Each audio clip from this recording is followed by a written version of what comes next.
हे friends, तो हमने एक वीडियो बनाई है जो एसईओ से रिलेटेड है और इसमें एसईओ की कंप्लीट डिटेल्स है।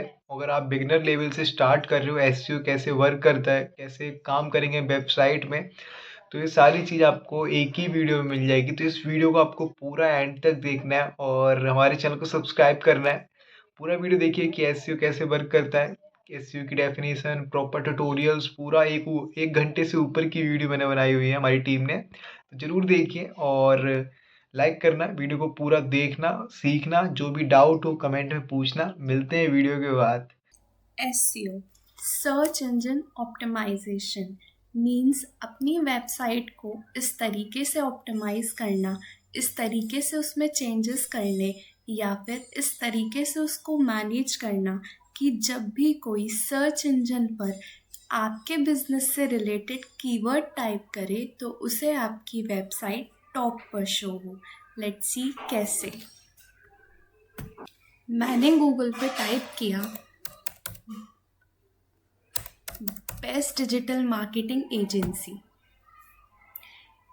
ये जो रिजल्ट्स हमें शो हो रहे हैं, ये जो वेबसाइट्स को रैंकिंग मिल रही है फर्स्ट, सेकंड, थर्ड, ये किसकी हेल्प से पॉसिबल है? ये एसईओ की हेल्प से पॉसिबल हो पा रहा है। सर्च इंजन क्या है?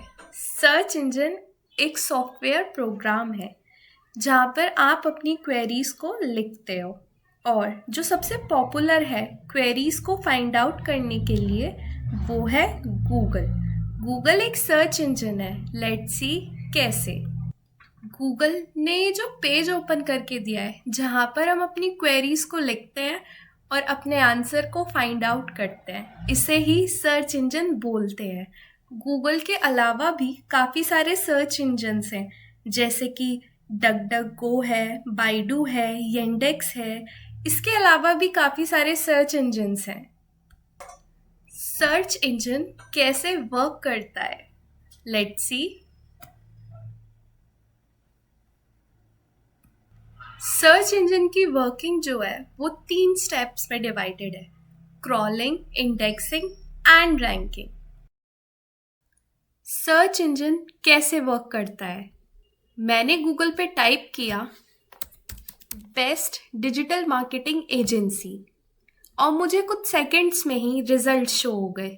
ये इतनी जल्दी रिजल्ट शो कैसे हो गए सेकंड्स में? ये सर्च इंजन की हेल्प से शो हुए।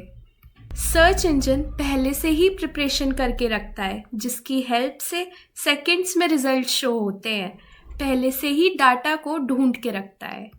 जैसे ही आप एक वेबसाइट बनाते हो और उस वेबसाइट को ऑनलाइन करते हो या फिर सर्वर पर डालते हो, इंटरनेट पर डालते हो, उसके बाद ही सर्च इंजन अपना काम करना स्टार्ट कर देता है। चलिए देखते हैं कैसे। मैं कोई भी एक रैंडम वेबसाइट ले लेती हूँ। मैंने ये वेबसाइट ले ली है। अब हम इस वेबसाइट के सोर्स कोड पे जाएंगे। सोर्स कोड क्या होता है? वो कोड जिस कोड से ये वेबसाइट बनी है। आज के टाइम में आपको कोडिंग सीखने की ज़रूरत नहीं पड़ती। वर्डप्रेस ऑटोमेटिकली कोडिंग कर देता है। तो हम इस वेबसाइट के सोर्स कोड पे चलते हैं। मैं प्रेस करूंगी Ctrl+U। जैसे ही मैंने Ctrl+U करा, इस वेबसाइट का सोर्स कोड ओपन हो गया। सर्च इंजन का जो क्रॉलर होता है, जिसे आप स्पाइडर या फिर रोबोट भी कह सकते हैं, उसे इमेजेस समझ में नहीं आती या फिर जो आपने लिखा है वो उसे समझ में नहीं आता, उसे कोडिंग समझ में आती है। इसीलिए ही हर वेबसाइट का सोर्स कोड होता है। वो इस सोर्स कोड को रीड करता है और आपकी वेबसाइट के सारे डेटा को अपने साथ ले जाता है और अपने लोकल सर्वर में रखता है, और इसे ही हम क्रॉलिंग कहते हैं। इंडेक्सिंग, गूगल या फिर सर्च इंजन का सेकंड रोबोट। क्रॉलर क्रॉल करके जो भी डाटा लाया है, जिसको उसने अपने लोकल सर्वर में सेव किया है, उन वेब पेजेस को कैटेगरीज में डिवाइड करना, इसे ही हम इंडेक्सिंग कहते हैं। चलिए समझते हैं एग्जाम्पल की हेल्प से। तो मैंने गूगल पे टाइप किया फुटवेयर और मुझे ये कुछ रिजल्ट शो हो गए। फुटवेयर, कौन से फुटवेयर? मैन्स, वुमेन, किड्स या फिर कोई और? इन सबको हम कैटेगरीज में डिवाइड कर देते हैं। मैन को मैन कैटेगरी में, वुमेन को वुमेन कैटेगरी में, एंड किड्स को किड्स कैटेगरी में, एंड सो ऑन। जब हम इन्हें कैटेगरीज में डिवाइड कर देते हैं तो इससे आपका एक्सपीरियंस अच्छा होता है, आपका मीन्स यूज़र एक्सपीरियंस अच्छा होता है और आप इजीली अपनी क्वेरीज को फाइंड आउट कर लेते हो। या फिर आपको जिस ब्रांड के फुटवेयर या फिर वुमेन फुटवेयर चाहिए होते हैं तो वो भी आप इजीली फाइंड आउट कर सकते हो। Third and the last step is ranking. ये जो गूगल ने रैंकिंग दी हुई है या फिर कोई भी सर्च इंजन रैंकिंग देता है तो वो कैसे देता है? उसके लिए आपको गूगल की गाइडलाइंस फॉलो करनी पड़ती है। गूगल आपको कुछ गाइडलाइंस देता है, आपको मीन्स उनके लिए जो वेबसाइट क्रिएट करते हैं। अगर आप उन गाइडलाइंस को फॉलो करते हो तो आपको उस बेसिस पर रैंकिंग दी जाती है। जैसे कि मिंत्रा फर्स्ट पे है, metroshoes.com सेकंड पे है, वॉक करो फुटवेयर थर्ड पे है, एंड सो ऑन। तो गूगल की उस गाइडलाइन की हेल्प से ही आपको रैंकिंग मिलती है, जिससे कि आपकी वेबसाइट टॉप पर शो होती हैं। चलिए देखते हैं एसईओ की क्या क्या टेक्निक्स हैं। एसईओ की 3 टेक्निक्स हैं: black hat SEO, white hat SEO and grey hat SEO. Black hat SEO क्या होता है?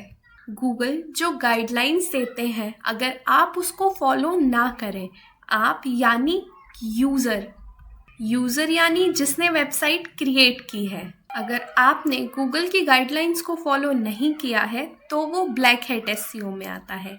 वाइट हैट एसईओ जहाँ पर आप गूगल की सारी गाइडलाइंस को फॉलो करते हो। ग्रे हैट एसईओ ये कॉम्बिनेशन है black hat and white hat SEO का। इसमें ये दोनों ही यूज़ किए जाते हैं। अगर आपकी वेबसाइट नई है तो आपको वाइट हैट एसईओ करना है, और अगर आप चाहते हो कि आपकी वेबसाइट भी टॉप पर शो हो गूगल या फिर किसी भी सर्च इंजन पर, तो आपको ब्लैक हैट एसईओ नहीं करना है। चलिए देखते हैं एसईओ के क्या क्या टाइप्स हैं। एसईओ के 3 टाइप्स हैं: on page SEO, of page SEO and technical SEO. On page SEO क्या होता है? ऑन पेज एसईओ में आप अपनी वेबसाइट के अंदर काम करते हैं, यानी अच्छा कंटेंट लिखना, अच्छी इमेजेस होना, क्लिकेबल लिंक्स होना या फिर क्लिकेबल बटन्स होना, ये सारी चीज़ें ऑन पेज एसईओ में आती हैं। ऑन पेज एसईओ में और भी ऐसी काफ़ी सारी चीज़ों का यूज़ किया जाता है। ऑफ पेज एसईओ, यहाँ आप वेबसाइट के अंदर नहीं, वेबसाइट के बाहर काम करते हैं, यानी आप अपनी वेबसाइट को सोशल मीडिया पर या किसी और वेबसाइट पर अपनी वेबसाइट का लिंक लगाते हैं। ऐसी ही और भी काफ़ी सारी चीज़ें आप ऑफ पेज एसईओ में करते हैं। टेक्निकल एसईओ, जहाँ पर आप अपनी वेबसाइट के टेक्निकल पार्ट पर ध्यान देते हैं या फिर टेक्निकल एलिमेंट्स पे ध्यान देते हैं, यानी सोर्स कोड ठीक से लिखा हुआ है या फिर नहीं उसे चेक करना, अपनी वेबसाइट के साइट मैप को सबमिट करना, इम्प्रूविंग योर वेबसाइट स्पीड, अपनी वेबसाइट को mobile friendly banana, finding and fixing duplicate content issue को। ये सारी चीज़ें या ऐसी और भी काफ़ी सारी चीज़ें टेक्निकल एसईओ में आती हैं, और ये तीनों चीज़ ही एक अच्छी वेबसाइट को क्रिएट करने के लिए इम्पॉर्टेंट है। कीवर्ड क्या है? जब भी आप कोई वेबसाइट बना रहे हैं तो वो कौन से वर्ड्स हैं जिस पर आप चाहोगे कि जब भी कोई पर्सन गूगल पर एक वर्ड डाले तो आपकी वेबसाइट वहाँ पर रैंक करे या आपकी वेबसाइट वहाँ पर शो हो। तो वो जो वर्ड्स होंगे उन्हें ही हम कीवर्ड्स कहते हैं। चलिए समझते हैं एग्जाम्पल की हेल्प से। तो मैं यहाँ पे टाइप करती हूँ बेस्ट डिजिटल मार्केटिंग एजेंसी और मुझे यहाँ पे कुछ रिजल्ट शो हो गए। ये जो मैंने टाइप किया बेस्ट डिजिटल मार्केटिंग एजेंसी, इसे ही हम कीवर्ड कहते हैं। क्यों? क्योंकि ये जो वेबसाइट हमें शो हो रही है इसमें ये वाला कीवर्ड लगा हुआ है। जैसे कि आप देख सकते हैं डिजिटल मार्केटिंग एजेंसी। तो जब भी आप गूगल पे या फिर किसी भी सर्च इंजन पे टाइप करते हो कुछ, तो उसे ही हम कीवर्ड कहते हैं। Major types of keywords, short tail keywords and long tail keywords. Short tail keywords क्या होते हैं? चलिए समझते हैं एग्जाम्पल की हेल्प से। मैं गूगल पे टाइप करती हूँ शूज़ और मुझे ये रिजल्ट शो हो गए, लेकिन मुझे तो ये क्लियर ही नहीं है कि मुझे कौन से शूज़ लेने हैं। मुझे मैन शूज़ लेने हैं, मुझे वुमेन शूज़ लेने हैं या फिर किड शूज़ लेने हैं या कौन सी ब्रांड के शूज़ लेने हैं। जब आपको ये चीज़ क्लियर ना हो कि आपको रिजल्ट में क्या चीज़ शो हो, तो इसे ही हम शॉर्ट टेल कीवर्ड्स कहते हैं जो कि अनक्लियर होते हैं। अब बात करते हैं लॉन्ग टेल कीवर्ड्स की। लॉन्ग टेल कीवर्ड्स क्या होते हैं, इसे भी हम एग्जाम्पल की हेल्प से समझते हैं। मैं गूगल पे टाइप कर रही हूँ शूज फॉर मेन और ये मुझे रिजल्ट शो हो गए। मुझे ये चीज़ क्लियर है कि मुझे शूज़ देखने हैं। किसके लिए देखने हैं? मैन के लिए देखने हैं। लेकिन अभी भी मुझे एक चीज़ अनक्लियर है, वो क्या है कि मुझे किस ब्रांड के शूज़ देखने हैं। चलिए हम उसे भी लिख देते हैं। तो मैं यहाँ पे लिखती हूँ नाइक। तो मुझे ये अब बिल्कुल क्लियर है कि मुझे शूज़ किसके लिए लेने हैं, किस ब्रांड के लिए लेने हैं। जब आपको ये चीज़ क्लियर हो कि आपको रिजल्ट्स में क्या देखना है या फिर रिजल्ट्स में क्या शो हो, इसे ही हम लॉन्ग टेल कीवर्ड्स कहते हैं जो कि बिल्कुल क्लियर होते हैं कि हमें क्या चीज़ देखनी है। अब जब हम एक वेबसाइट बना रहे हैं या एक वेबसाइट को क्रिएट कर रहे हैं, तो हमें ये चीज़ कैसे पता चलेगी कि हमें अपने वेबसाइट में कौन से कीवर्ड्स रखने हैं जिससे कि हमारी वेबसाइट गूगल पर या किसी भी सर्च इंजन पर टॉप पर रैंक करे। हमें कैसे पता चलेगा कि जो हमारा यूज़र है वो सबसे ज़्यादा क्या सर्च कर रहा है गूगल या किसी और सर्च इंजन पे? तो उसके लिए हम यूज़ करते हैं गूगल का Google ads keyword planner tool. चलिए देखते हैं इसे कैसे यूज़ करते हैं। तो मैं गूगल पे टाइप करती हूँ गूगल कीवर्ड प्लानर टूल और मुझे ये रिजल्ट शो हो गया। मुझे गूगल कीवर्ड प्लानर मिल गया, या फिर जिसे आप गूगल एड्स भी कह सकते हैं। हमने ये पेज ओपन कर लिया। अब ये जो गूगल कीवर्ड प्लानर टूल है ये बिल्कुल फ्री है, इसे कोई भी यूज़ कर सकता है, बस आपको इसके लिए साइन इन करना होगा। तो चलिए देखते हैं कैसे। तो हम क्लिक करते हैं साइन इन पर।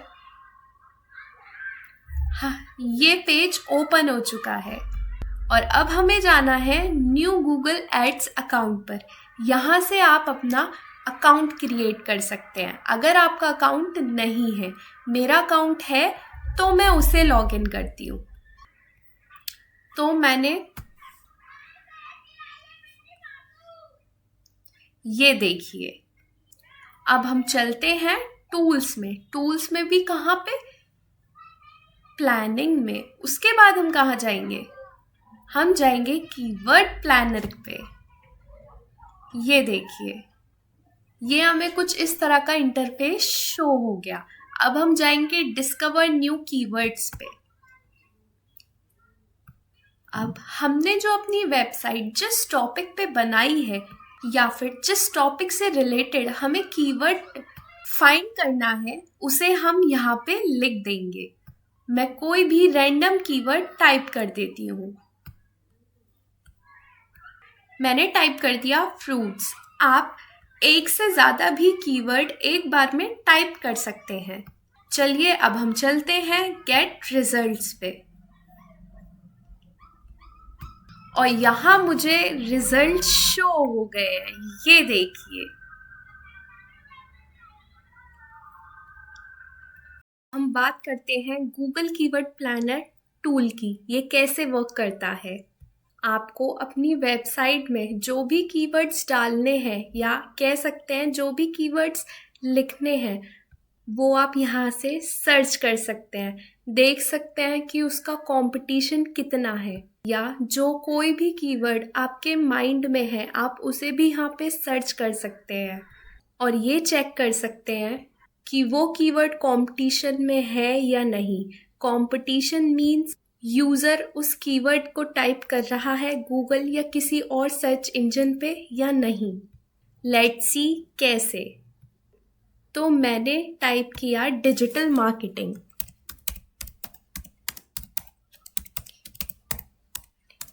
आप एक बार में एक से ज़्यादा कीवर्ड्स टाइप कर सकते हैं। तो मैं दूसरा कीवर्ड ले लेती हूँ, बेस्ट डिजिटल मार्केटिंग।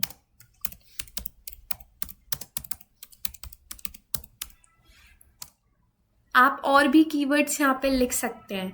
देन उसके बाद हम जाएंगे गेट रिजल्ट्स पे, और ये देखिए हमें कुछ ही सेकंड्स में रिजल्ट शो हो गए। कंपटीशन शो हो रहा है, एवरेज मंथली सर्चेस शो हो रही हैं। मेरे कीवर्ड प्लानर में ये दो ही चीज़ें इसलिए शो हो रही हैं क्योंकि मैंने बाकी और ऑप्शंस को रिमूव कर दिया है। मुझे सिर्फ एवरेज मंथली सर्चेस और कंपटीशन ही देखना था, इसलिए आपको जो फाइंड आउट करना है आप कर सकते हैं। उसके लिए हम चलते हैं कॉलम्स में। उसके बाद हम जाएंगे मॉडिफाई कॉलम्स में, और ये देखिए यहाँ पे एवरेज मंथली सर्चेस, कंपटीशन और भी काफ़ी सारे ऑप्शंस यहाँ पे आपको अवेलेबल होंगे। अगर आप चाहते हैं कि कोई ऑप्शन आपको शो ना हो तो आप यहाँ से क्रॉस कर सकते हैं उसे।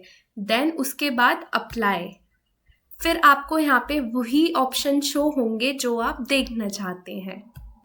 अब हम बात करते हैं ऐड फिल्टर की। ये किस लिए यूज़ होता है?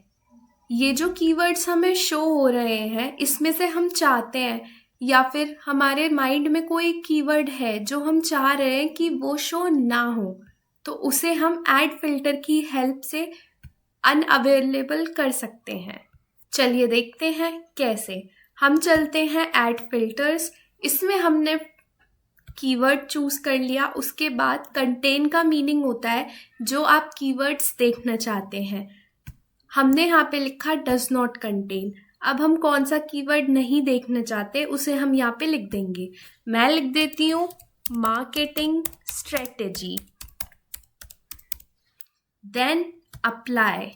अब मुझे मार्केटिंग स्ट्रेटेजी शो नहीं होगा। सी, आप देख सकते हैं मुझे यहाँ पे मार्केटिंग स्ट्रेटेजी शो नहीं हो रहा है। अब हम बात करते हैं रिफाइंड कीवर्ड्स की, ब्रांड और नॉन ब्रांड। ब्रांड मीन्स अगर आप चाहते हो कि आपके कीवर्ड में ब्रांड भी लिखा हुआ हो तो आप ब्रांड चूज कर सकते हो, वरना इसे रिमूव कर सकते हो। सर्विस मीन्स आप क्या सर्विस प्रोवाइड कर रहे हो। अगर आप चाहते हो आपके कीवर्ड में वो शो हो तो वो यहाँ से शो होती हैं, और अगर आप इसे रिमूव करना चाहते हो देन आप ऐसे रिमूव कर सकते हो। और अदर्स में बाकी और चीज़ें आ जाती हैं, जैसे कि इसमें ईयर्स आ गए, डिजिटल अवार्ड आ गए। अब एवरेज मंथली सर्चेस क्या होता है? जब कोई पर्सन या कोई यूज़र गूगल या किसी भी सर्च इंजन पे सर्च करता है या कोई कीवर्ड टाइप करता है तो 1 मंथ में कितने लोगों ने या कितने यूज़र्स ने उस कीवर्ड को टाइप किया, उसका हम एक एवरेज निकाल लेते हैं। जैसे कि आपको यहाँ पे शो हो रहा है, हर कीवर्ड का एवरेज मंथली सर्चेस दे रखा है। कंपटीशन मतलब कोई यूज़र कितना उस कीवर्ड को फाइंड कर रहा है। इससे आपकी बहुत हेल्प होती है कीवर्ड्स को फाइंड करने में। अब जो भी हमें कीवर्ड इसमें से लेने हैं हम उन्हें टिक कर लेंगे। ये देखिए, मैं 1-2 पे टिक कर लेती हूँ। ये देखिए, मैंने टिक कर लिए और आप इन कीवर्ड्स को कॉपी कर सकते हैं। देन उसके बाद हम चलते हैं डाउनलोड कीवर्ड आइडियाज़ पर। हम इसे यहाँ से डाउनलोड कर लेंगे। देखिए, मेरी फाइल डाउनलोड हो रही है। Now it's done. अब मैं इसे ओपन कर लूँगी और ये ओपन हो गई है। ये देखिए, एवरेज मंथली सर्चेस आ गया है। 3 मंथ में कितना सर्च किया वो परसेंट आ रहा है। आप यहाँ से जो भी ऑप्शन आपको रखने हैं आप उन्हें रख सकते हैं, बाकी को रिमूव कर सकते हैं। तो ऐसे आपकी एक कीवर्ड की फाइल रेडी हो जाएगी एक्सेल में।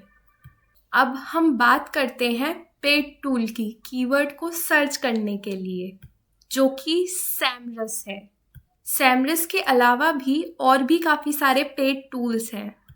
जब गूगल कीवर्ड प्लानर टूल है तो फिर हमें पेड टूल की क्या ज़रूरत है या फिर सैमरस की क्या ज़रूरत है। गूगल कीवर्ड प्लानर में जो एवरेज मंथली सर्चेज आती हैं वो एग्जैक्ट नंबर शो नहीं करता है। अगर आपको एग्जैक्ट नंबर देखना है तो आप सैमरस से देख सकते हैं। और भी काफ़ी सारे फीचर्स हैं सैमरस के। आप ये सोच रहे होंगे कि इसमें तो एवरेज मंथली कीवर्ड शो हो रहे हैं, नंबर्स भी दे रखे हैं। ये देखो, ये नंबर्स भी दे रखे हैं, तो फिर हमें पेड टूल की क्या ज़रूरत है। तो ये जो हमें नंबर्स दे रखे हैं ये एक्यूरेट नंबर्स नहीं है। एक्यूरेट नंबर के लिए हमें पेड टूल की ज़रूरत है, चाहे वो सैमरस हो या फिर कोई और पेड टूल हो, वहीं से आपको एक्यूरेट नंबर मिलेंगे। चलिए अब हम बात करते हैं ऑन पेज एसईओ की। ऑन पेज एसईओ में क्या क्या चीज़ें इम्पॉर्टेंट होती हैं, किन किन चीज़ों का ऑन पेज करते समय हमें ध्यान रखना है। मैंने ये कुछ पॉइंट्स लिखे हैं, इनके अलावा भी और भी काफ़ी सारे पॉइंट्स होते हैं जिनका हमें ध्यान देना होता है ऑन पेज करते time. So first is ensure your page is crawled and indexed। मतलब इस चीज़ का ध्यान देना कि आपका जो पेज है या आपके जो वेबसाइट के सारे पेजेस हैं वो क्रॉलर क्रॉल करे और क्रॉल करने के बाद उसकी अच्छे से इंडेक्सिंग हो, मतलब वो सही कैटेगरी में रखा जाए। इम्प्रूव पेज लोडिंग स्पीड, मतलब आपकी वेबसाइट में जो पेजेस हैं या आपकी जो वेबसाइट है वो कुछ सेकंड में ही यूज़र को शो होनी चाहिए। जैसे ही वो आपकी वेबसाइट पर या आपकी वेबसाइट के किसी पेज पर क्लिक करे। अप्लाई स्कीमा मार्कअप, मतलब हम फिर से शूज़ का ही एग्जाम्पल ले लेते हैं। तो मैंने टाइप किया शूज़। अब आपको ये जो इमेज शो हो रही है फ्लिपकार्ट की और यहाँ पे डिस्क्रिप्शन शो हो रहा है, अच्छे से प्रॉपरली टाइटल शो हो रहा है, इसे ही हम स्कीमा कहते हैं। मतलब आपकी वेबसाइट एक यूज़र को अच्छे से शो हो या आपकी वेबसाइट अट्रैक्टिव लगे ताकि यूज़र आपकी वेबसाइट पे क्लिक करे और आपकी वेबसाइट को वो देखना चाहे कि ऐसा क्या है आपकी वेबसाइट में। Fourth is use target keywords in your content, मतलब आप अपनी वेबसाइट में जो भी कीवर्ड्स लिखते हो वो कीवर्ड्स आपकी वेबसाइट से रिलेटेड होने चाहिए। ऐसा नहीं होना चाहिए कि आपने कोई भी कीवर्ड ले लिया जिसका कंपटीशन हाई है, जिसे यूजर्स सर्च कर रहे हैं, लेकिन वो आपकी वेबसाइट से रिलेटेड ही नहीं है, तो ऐसा नहीं होना चाहिए। Fifth is add site map. आपकी वेबसाइट का एक साइट मैप होना चाहिए। Site map, what is site map? चलिए समझते हैं। जब क्रॉलर आपकी वेबसाइट को क्रॉल करता है और आप चाहते हो आपकी वेबसाइट का कोई भी पार्ट छूट ना जाए, या ऐसा ना हो कि क्रॉलर किसी भी पार्ट को रीड ना करे, तो उसके लिए हम गूगल या फिर किसी और सर्च इंजन को साइट मैप प्रोवाइड करते हैं। साइट मैप एक फाइल होती है जिसमें आपकी वेबसाइट का, उस वेबसाइट के जो भी पेजेस हैं उनका URL होता है। और जब आप सारे URL प्रोवाइड कराते हो तो ऐसा हो ही नहीं सकता कि क्रॉलर से कोई भी पेज या फिर कोई भी चीज़ रीड करने में छूट जाए। क्यों? क्योंकि उसके पास आपके हर पेज का URL है। चलिए देखते हैं हम इस फाइल को कैसे क्रिएट करते हैं। अगर आपकी वेबसाइट वर्डप्रेस से बनी हुई है तो आपको प्लगइन्स में जाके योस्ट SEO को डाउनलोड कर लेना है। योस्ट SEO की हेल्प से ही आपका ऑटोमेटिकली साइट मैप क्रिएट हो जाता है।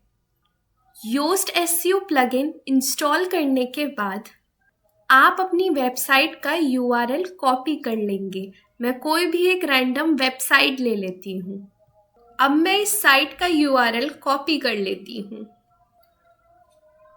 मैंने Ctrl+C किया, ये कॉपी हो गया। अब इसी URL को मैं यहाँ पे पेस्ट कर देती हूँ। देन उसके बाद मुझे एक स्लैश लगाना है और फिर लिखना है sitemap.xl, लाइक दिस। sitemap.xml। और ये देखिए, ये उस वेबसाइट का साइट मैप शो हो गया। अब ये जो ऊपर URL है हम इसे कॉपी कर लेंगे, तो मैं इसे कॉपी कर लेती हूँ। Ctrl+C, ये मैंने कॉपी कर लिया। उसके बाद हमें ओपन करना है गूगल सर्च कंसोल। चलिए मैं इसे ओपन कर लेती हूँ। मेरी प्रोफाइल बनी हुई है। आपको कैसे गूगल सर्च कंसोल का यूज़ करना है, कैसे प्रोफाइल बनानी है, वो आगे सिखाया जाएगा। अभी हम जाते हैं साइट मैप पे। तो ये मैं चली गई साइट मैप पे और उस URL को मैंने यहाँ पे पेस्ट कर दिया। ये देखिए, और अब हम इसे सबमिट करेंगे। ध्यान रखिए, आपको गूगल सर्च कंसोल पे वही वेबसाइट डालनी है जिस वेबसाइट का आप URL डालेंगे। वेबसाइट डालनी है मतलब उस वेबसाइट से प्रोफाइल बनानी है, तभी आपका साइट मैप अच्छे से वर्क करेगा और गूगल सर्च कंसोल की बाकी चीज़ें वर्क करेंगी। मैंने यहाँ पे जो गूगल सर्च कंसोल पे लॉगिन किया हुआ है वो दूसरी वेबसाइट से किया हुआ है, जैसे कि आपको यहाँ पे शो हो रहा है। तो ऐसे हम साइट मैप को सबमिट करते हैं। बाकी गूगल सर्च कंसोल क्या होता है, कैसे वर्क करता है, ये सारी चीज़ें हम आगे सीखेंगे। अब हम बात करते हैं टेक्निकल SEO की। What is technical SEO? On page में भी और टेक्निकल SEO में भी हम इन दोनों में ही वेबसाइट के अंदर वर्क करते हैं। टेक्निकल SEO में हम वेबसाइट के टेक्निकल पार्ट्स या टेक्निकल एलिमेंट्स को देखते हैं या उनमें कुछ चेंजेस करते हैं अगर हमें ज़रूरत लगती है तो, जिससे कि हमारी जो वेबसाइट है उसकी क्रॉलिंग, इंडेक्सिंग अच्छे से हो और जो यूज़र एक्सपीरियंस है वो भी अच्छा हो। यूज़र एक्सपीरियंस अच्छा होना ये गूगल का एक इम्पॉर्टेंट रैंकिंग फैक्टर है। अब हम टेक्निकल SEO में कुछ पॉइंट्स की बात करते हैं जिन पर हमें ध्यान देना होता है। First is check website is secured. ये देखना या ये चेक करना कि जो आपकी वेबसाइट है या आप जिस कंपनी में काम करते हैं उस कंपनी की वेबसाइट, या अगर आपका कोई क्लाइंट है तो उस क्लाइंट की वेबसाइट सिक्योर्ड है या फिर नहीं है। अगर वेबसाइट सिक्योर्ड नहीं होती तो गूगल या कोई और सर्च इंजन आपकी रैंकिंग नहीं करता है, और ये आपकी वेबसाइट के लिए एक नेगेटिव पॉइंट की तरह होता है। चलिए देखते हैं कि कैसे चेक करते हैं कि हमारी वेबसाइट सिक्योर्ड है या नहीं। तो मैं गूगल पे टाइप करती हूँ डिजिटल मार्केटिंग एजेंसी।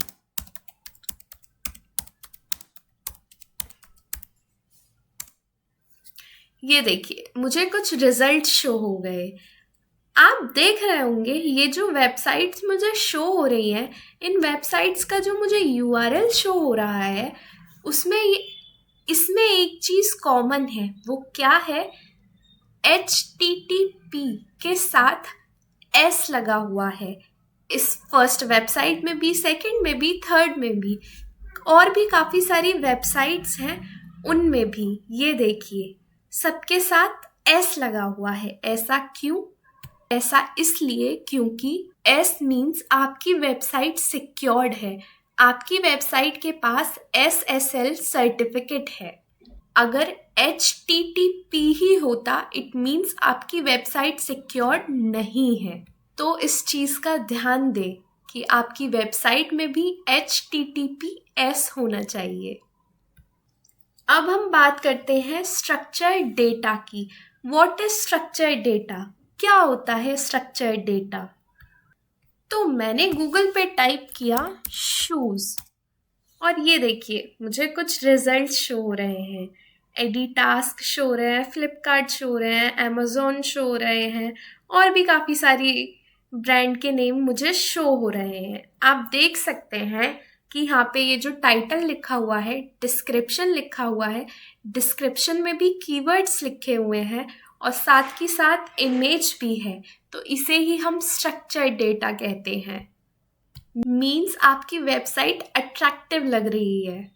अब आप ये सोचेंगे कि यही चीज़ स्कीमा मार्कअप में भी होती है।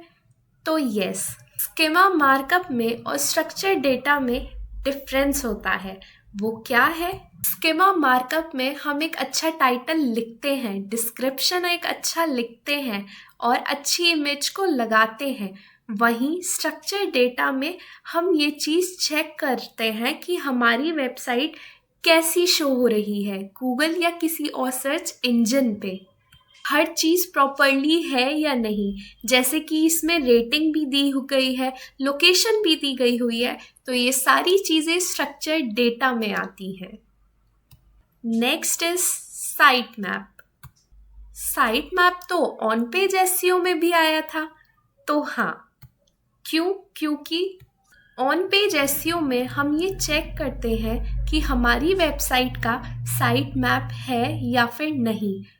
वहीं अगर साइट मैप नहीं होता तो हम उस साइट मैप को लगाते हैं, जो कि टेक्निकल पार्ट होता है। इसीलिए जब हम अपनी वेबसाइट के साइट मैप को इंक्लूड करते हैं या ऐड करते हैं तो वो टेक्निकल एसईओ में आता है। साइट मैप वेबसाइट में लगा होना इम्पॉर्टेंट है। अगर आप चाहते हो कि क्रॉलर आपकी वेबसाइट के सारे डेटा को रीड आउट करे, वो कुछ भी चीज़ छोड़े ना, और इससे आप क्रॉलर का वर्क भी इजी कर देते हो। अब हम बात करते हैं रोबोट टेक्स्ट फाइल की। रोबोट टेक्स्ट फाइल क्या होती है? रोबोट टेक्स्ट एक फाइल होती है। जब हम साइट मैप को क्रिएट कर लेते हैं और गूगल सर्च कंसोल पे सबमिट कर देते हैं तो हमारी वेबसाइट के सारे पेजेस गूगल के पास चले जाते हैं, जिससे कि क्रॉलर का वर्क इजी हो जाता है। क्रॉलर आपकी वेबसाइट के सारे पार्ट्स को रीड करता है और अपने साथ लेके जाता है। अब आपकी वेबसाइट में कुछ ऐसे पेजेस भी होते हैं जो आप चाहते हैं कि क्रॉलर उन्हें रीड ना करे, तो उसी के लिए हम यूज़ करते हैं रोबोटेक्स्ट फाइल का। अब आप ये सोचोगे कि ऐसे कौन से पेजेस होते हैं। अगर आपकी कोई ई कॉमर्स वेबसाइट है तो वहाँ पे एक पेमेंट का भी पेज होता है जिसमें आपकी इम्पोर्टेंट चीज़ें लिखी हुई होती हैं, या आप कह सकते हैं आपकी यूपीआई आईडी लिखी हुई होती है। ऐसे ही काफ़ी सारे और भी पेजेस होते हैं। या आप मान सकते हैं कि आपकी वेबसाइट है और आप चाहते हैं कि कोई पेज है आप उसे क्रॉलर को शो ना करें, तो इसीलिए हम रोबोटेक्स्ट फाइल का यूज़ करते हैं। चलिए देखते हैं हम इसका यूज़ कैसे करते हैं। तो हम चले जाते हैं अपने वर्डप्रेस में, और जैसे कि मैंने आपको बताया, आपको एक प्लगइन इंस्टॉल करना है जिसका नाम है योस्ट एसईओ। ये देखिए मेरा प्लगइन इंस्टॉल हो चुका है। उसके बाद हमें जाना है योस्ट एसईओ में, हमें जाना है टूल्स में। मैंने टूल्स पे क्लिक कर दिया। देन उसके बाद हमें जाना है फाइल एडिटर पे। ये मैंने क्लिक कर दिया। ये देखिए मेरा रोबोट टेक्स्ट आ गया। अब आप देख सकते हैं कि मेरे में काफ़ी सारी चीज़ें शो नहीं हो रही हैं। वो इसलिए शो नहीं हो रही है क्योंकि मैंने सिर्फ डिसअलाउ का ऑप्शन ही रख रखा है। आप जब इसे फर्स्ट टाइम यूज़ करेंगे तो आपको काफ़ी सारी और भी चीज़ें शो होंगी। आपको उन सारी चीज़ों को रिमूव करना है और बस यूज़र एजेंट डिसअलाउ रखना है। अब यहाँ पे जो भी पेज आपको डिसअलाउ करना है उस पेज का यूआरएल आप यहाँ पे कॉपी पेस्ट कर सकते हैं। देन उसके बाद सेव चेंजेस कर दीजिए, तो वो पेज क्रॉलर को शो नहीं होगा, वो पेज गूगल इंडेक्स्ड नहीं करेगा। और इसका ये भी मतलब है कि गूगल उस पेज की रैंकिंग भी नहीं करेगा। अगर कोई पेज है जिसे आपने डिसअलाउ कर दिया है और आप उसे अलाउ करना चाहते हैं, तो ये जो डिसअलाउ लिखा हुआ है आप यहाँ से इसे ऐसे कर सकते हैं। ये देखिए मैंने ये हटा दिया तो ये हो गया अलाउ। इट मीन्स इस पेज को अलाउ कर दीजिए। तो आप ऐसे भी कर सकते हैं और सेव चेंजेस। देन आपका वो पेज इंडेक्स्ड भी होगा और क्रॉलर उसे रीड भी करेगा। तो ये वर्क होता है robots.txt का, जिसमें हम एक फाइल क्रिएट करते हैं। अब हम बात करते हैं ब्रोकन लिंक्स की। ब्रोकन लिंक्स क्या होते हैं? ब्रोकन लिंक्स वो लिंक्स होते हैं जो वर्क ही नहीं करते। चलिए समझते हैं कैसे। अब मैं यहाँ पे एक कुछ भी रैंडम लिख देती हूँ, जैसे कि मैंने ये लिखा। ये देखिए जैसे ही मैंने इस पे क्लिक करा तो ये आ गया this site can't be reached, मतलब आप इस साइट पर नहीं जा सकते। क्यों? क्योंकि ऐसा कोई पेज ही नहीं है, ऐसी कोई वेबसाइट ही नहीं है, या फिर सर्च इंजन इस पेज पे नहीं जा सकता। तो इसे ही हम ब्रोकन लिंक्स कहते हैं। मतलब आपके साथ भी ऐसा हुआ होगा कि आप कुछ टाइप करते हैं और ऐसा पेज शो होता है या फिर कोई एरर शो होता है, उसे ही हम ब्रोकन लिंक बोलते हैं। तो आपको ये मेक श्योर करना है कि आपकी वेबसाइट में कोई भी ब्रोकन लिंक ना हो। ब्रोकन लिंक्स इसलिए भी आ जाते हैं जैसे कि वेबसाइट है, वेबसाइट में कोई पेज है, आपका वो जो पेज है आपको लगता है कि वो आपके लिए यूज़फुल नहीं है, आप उसे हटा देते हो, लेकिन उसका यूआरएल रह जाता है। तो जब भी कोई यूज़र उस यूआरएल पे क्लिक करता है तो उसे वहाँ पे वो पेज शो ही नहीं होता है। तो ये भी एक रीज़न होता है ब्रोकन लिंक्स का। जैसे ही कोई वीडियो है, कोई इमेज है जो अब आपने डिलीट कर दी है, लेकिन उसका यूआरएल है। ये जो ब्रोकन लिंक्स होते हैं ये हमारे यूज़र एक्सपीरियंस को ख़राब करते हैं, इसलिए आपको ध्यान रखना है कि आपकी वेबसाइट में ब्रोकन लिंक्स ना हो। आपने कोई पेज है उसे रिमूव कर दिया और उसका यूआरएल रह गया, मीन्स वेबसाइट से तो आपने उसका यूआरएल हटा दिया, लेकिन वो यूआरएल इंडेक्स तो है ना, तो आपको गूगल की या किसी भी सर्च इंजन की इंडेक्सिंग से भी उसे हटाना है। ये काम आप खुद भी कर सकते हो या फिर किसी डेवलपर से भी करा सकते हो जिसने वो उस वेबसाइट को डेवलप किया है। अब हम बात करते हैं गूगल सर्च कंसोल टूल की। तो मैं गूगल पे टाइप करती हूँ गूगल सर्च कंसोल। ये देखिए, अब मैं इस पे क्लिक करती हूँ, देन स्टार्ट नाउ। मुझे इस तरह का इंटरफेस जो है वो शो हो रहा है। आपको इस तरह का इंटरफेस शो नहीं होगा। मुझे ये इंटरफेस क्यों शो हो रहा है? क्योंकि मेरी वेबसाइट पहले से ही यहाँ पे अपलोड है। आपको गूगल सर्च कंसोल पर अपनी वेबसाइट को अपलोड करना होता है। उससे पहले हम जान लेते हैं कि गूगल सर्च कंसोल क्या है, हम इसे क्यों यूज़ करते हैं। यह एक टूल है जिससे आप अपनी वेबसाइट को गूगल पर मैनेज कर सकते हैं या अपनी वेबसाइट में चेंजेस कर सकते हैं। आपको यहाँ पे वो डेटा शो होता है जो गूगल की तरफ से आपके पास आया होता है।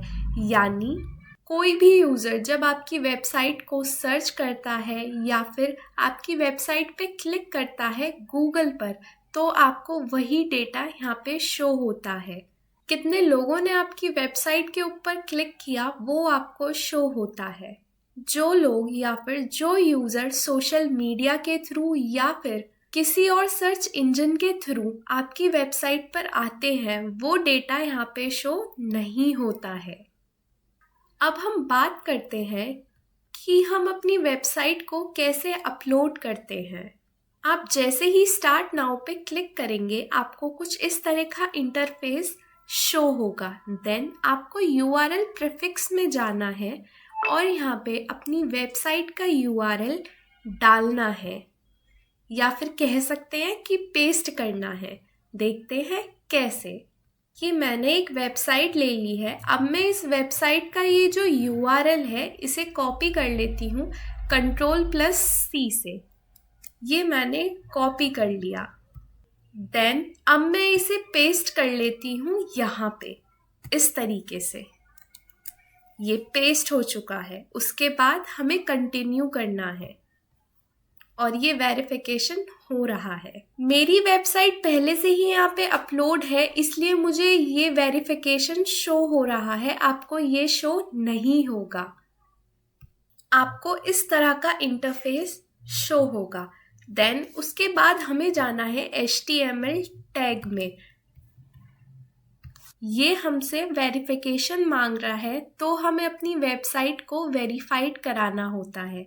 वो हम कैसे करते हैं देखते हैं।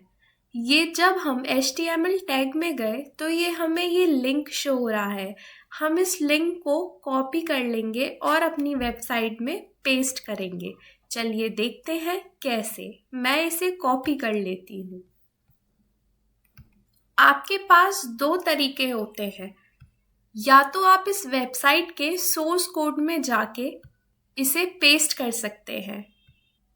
मैं Ctrl+U करती हूँ और मेरा सोर्स कोड ओपन हो गया है। अब मैं Ctrl+F कर दबाती हूँ। अब मैंने यहाँ पे लिखा हेड लाइक दिस एंड तो मुझे ये देखिए हेड शो हो गया। अब यहाँ से ये हेड सेक्शन जो है स्टार्ट हुआ है।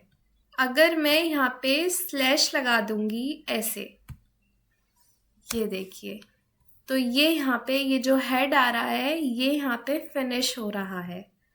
आप इसके बीच में उस लिंक को कहीं पे भी पेस्ट कर सकते हैं। अब एक सवाल आ रहा है कि हम कहीं और पेस्ट क्यों नहीं कर सकते, इसके बीच में ही पेस्ट क्यों कर सकते हैं, या हम कह सकते हैं इसके बिटवीन ही हम पेस्ट क्यों करते हैं। क्योंकि जब हम इसे कॉपी करते हैं उससे पहले ही हमें इंस्ट्रक्शन दिए हुए होते हैं, यहाँ पे लिखा हुआ होता है कि ये जो हेड सेक्शन है यहाँ पे और जो बॉडी सेक्शन है उससे पहले आपको ये जो लिंक है अपनी वेबसाइट में पेस्ट करना है। सो दैट्स वाई हम ऐसा करते हैं। अगर आपकी वेबसाइट वर्डप्रेस पे बनी हुई है तो जो सेकंड मेथड है वो और भी इजी है। आपको सिर्फ अपीयरेंस में जाना है, देन थीम फाइल एडिटर पे जाना है, हम इस पे क्लिक करेंगे। उसके बाद हमें यहाँ पे ये जो थीम फाइल लिखा हुआ है यहाँ पे हमें हेडर सर्च करना है लाइक दिस। ये देखिए हमें थीम हेडर मिल गया। अब हम इस पे क्लिक करेंगे। ये देखिए यहाँ पे हमें हेड मिल गया। ये देखिए यहाँ से हमारा ये जो हेड सेक्शन है स्टार्ट हो रहा है और ये देख लेते हैं हम ये कहाँ पे फिनिश हो रहा है। ये देखिए ये यहाँ पे फिनिश हो रहा है। तो हम ये जो जहाँ पे ये हेड सेक्शन फिनिश हो रहा है इससे जस्ट अबव ही ये देखिए 2-3 लाइन का गैप कर लेते हैं ऐसे एंटर दबा के। देन उसके बाद हम उस लिंक को यहाँ पे पेस्ट कर देते हैं Ctrl+V से ऐसे। ये पेस्ट हो चुका है। उसके बाद हम अपडेट फाइल कर देते हैं। ये देखिए हमारी फाइल जो है वो अपडेट हो चुकी है। अब हम चलते हैं गूगल सर्च कंसोल पे ही। अब यहाँ से हम इसे वेरीफाई कर लेते हैं। ये यहाँ से नहीं करना, ये HTML फाइल है तो आपको यहाँ से वेरीफाई नहीं करना। जहाँ पे HTML टैग लिखा हुआ है उसके नीचे वेरीफाई लिखा हुआ है, आपको यहाँ से वेरीफाई करना है। हम इस पे क्लिक कर लेंगे लाइक दिस। आपको कुछ इस तरह का इंटरफेस शो होगा। देन आपको गो टू प्रॉपर्टी पे जाना है और ये देखिए आपकी वेबसाइट अपडेट हो चुकी है। अपडेट होने के बाद आपका यानी आपकी वेबसाइट का जो पूरा ओवरव्यू है वो आपको 24 आवर्स या फिर 48 आवर्स में शो होगा। तो इस तरीके से हम गूगल सर्च कंसोल पर अपनी वेबसाइट को अपलोड करते हैं। आप यहाँ पे एक से ज़्यादा वेबसाइट को भी अपलोड कर सकते हैं। ओवरव्यू से जस्ट अबव ये देखिए हम यहाँ पे क्लिक करेंगे, ऐड प्रॉपर्टी पे जाएंगे तो आप अपनी दूसरी वेबसाइट को भी यहाँ पे वेरीफाई कर सकते हैं या अपलोड कर सकते हैं। अब सबसे पहले हम बात करते हैं ओवरव्यू की। ओवरव्यू में आपको आपकी वेबसाइट की परफॉर्मेंस शो होती है। ये देखिए कितने पेज आपके इंडेक्स हैं वो शो होते हैं, एक्सपीरियंस शो होता है, मतलब आपकी वेबसाइट का कैसा एक्सपीरियंस है। इन्हेंसमेंट मीन्स स्कीमा, आपकी वेबसाइट कैसी शो हो रही है गूगल पर। सेकेंड इज परफॉर्मेंस, तो यहाँ पे ये देखिए परफॉर्मेंस में कितने लोगों ने क्लिक किया वो यहाँ पे शो हो जाते हैं। टोटल इम्प्रेशन, इम्प्रेशन का मतलब कितने लोगों को आपकी वेबसाइट जो है वो दिखी है। और भी काफ़ी सारी चीज़ें हैं परफॉर्मेंस में जिन्हें आप देख सकते हैं। URL इंस्पेक्शन, URL इंस्पेक्शन में क्या होता है चलिए समझते हैं। मैं इस वेबसाइट में से किसी एक पेज के URL को कॉपी कर लेती हूँ like this, Ctrl+C। URL inspection में इसे पेस्ट कर देती हूँ। ये देखिए इसका मतलब ये है कि आप अपनी वेबसाइट का जो पेज यहाँ पे डालोगे वो पेज क्रॉल हुआ है, उसकी इंडेक्सिंग हुई है या फिर नहीं हुई है वो आपको शो हो जाता है। जैसे ये जो मैंने पेज डाला इस पेज की इंडेक्सिंग अभी नहीं हुई है। इंडेक्सिंग कराने के लिए आप यहाँ से रिक्वेस्ट इंडेक्सिंग कर सकते हैं। ऐसे ही अगर आपको लगता है कि आपकी वेबसाइट में कोई पेज है जो कि आपको जल्दी इंडेक्स कराना है या फिर किसी पेज की इंडेक्सिंग नहीं हुई है तो आप यहाँ से रिक्वेस्ट इंडेक्सिंग भेज सकते हैं। अब पेज इंडेक्सिंग, इसमें ये दिखा रहा है कितने पेज की इंडेक्सिंग हुई है, में रीज़न भी शो होता है कि आपका पेज अगर कोई इंडेक्स नहीं हुआ है तो उसका रीज़न क्या है। उसके बाद हम बात करते हैं साइट मैप की। साइट मैप तो आपको पता है, यहाँ से आप अपने साइट मैप को सबमिट कर सकते हैं। रिमूवल्स मीन्स अगर कोई URL है या फिर कोई पेज है जिसे आप रिमूव करना चाहते हैं तो उसे यहाँ से कर सकते हैं। अब हम बात करते हैं सिक्योरिटी की और मैनुअल एक्शन की। ये देखिए, ये रहा मैनुअल एक्शन। गूगल ने कुछ एक्शन लिया है आपकी वेबसाइट के अगेंस्ट या आपकी वेबसाइट को बैकलिस्टेड कर दिया है, तो वो यहाँ पे शो होता है। ध्यान रखिए, आपकी वेबसाइट में कभी भी सिक्योरिटी और मैनुअल इश्यूज ना आए। आपकी वेबसाइट हमेशा ऐसे शो होनी चाहिए, नो इशू डिटेक्टेड। अब हम बात करते हैं सिक्योरिटी इशू की। ये देखिए, आपकी वेबसाइट हैक तो नहीं हो गई है, आपकी वेबसाइट सिक्योर्ड है या फिर नहीं है। अगर कोई इशू होता है तो वो यहाँ पे शो होता है। तो ये देखिए, यहाँ पे ग्रीन टिक आ रहा है, इट मीन्स हमारी वेबसाइट में कोई इशू नहीं है। आप इन सारी चीज़ों को यूज़ करके देख सकते हैं अपनी वेबसाइट के लिए। गूगल सर्च कंसोल एक बहुत ही अच्छा टूल है। अब हम बात करते हैं लिंक्स की। ऐसे ही आप लिंक्स पे क्लिक करोगे, आपने कितने एक्सटर्नल लिंक्स लगाए हैं, टॉप लिंक साइट्स क्या हैं, कितने इंटरनल लिंक्स लगाए हैं, वो सब यहाँ पे शो होंगे।